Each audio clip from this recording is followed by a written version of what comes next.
Hello guys, আসসালামু আলাইকুম। আপনারা কেমন আছেন? আশা করি অনেক ভালো আছেন। আমিও আপনাদের দোয়ায় অনেক ভালো আছি।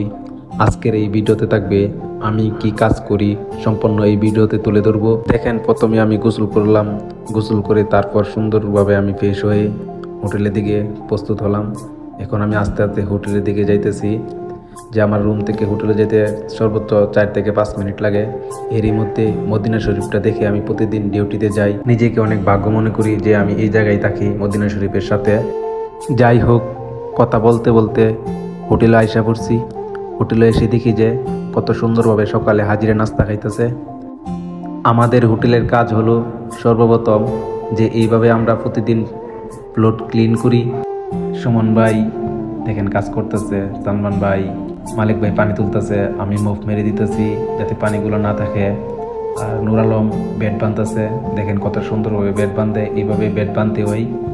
আর আমার কাজ হলো টিভি, ফ্রিজ, গ্লাসগুলা ভালো করে ক্লিন করে দেওয়া যাতে কোনো ময়লা না থাকে। আলাউদ্দি ভাই মাক্কি না মারে, মানে কোনো কার্পেটে যাতে কোনো ময়লা না থাকে। কত সুন্দরভাবে দেখেন ময়লাগুলো তুলে ফেলছে। এইভাবেই প্রতিদিন কাজ করি।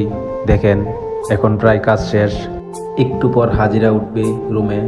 কাজে যাতে কোনো ভুল না হয় এই জন্য মোবারক ভাই মানে সুপারভাইজার উনি খুব ভালোভাবে দেখে যাতে কোনো ভুল না থাকে। যাই হোক, প্রবাসে এসে কি কাজ করি আপনাদেরকে দেখাইলাম। সবাই ভালো থাকবেন আর আমার জন্য দোয়া করবেন যাতে আমি প্রবাসে সুন্দরভাবে থাকতে পারি। যদি আমার ভিডিও আপনাদের কাছে ভালো লাগে তাহলে ফলো দিবেন, লাইক করে শেয়ার করে দিবেন।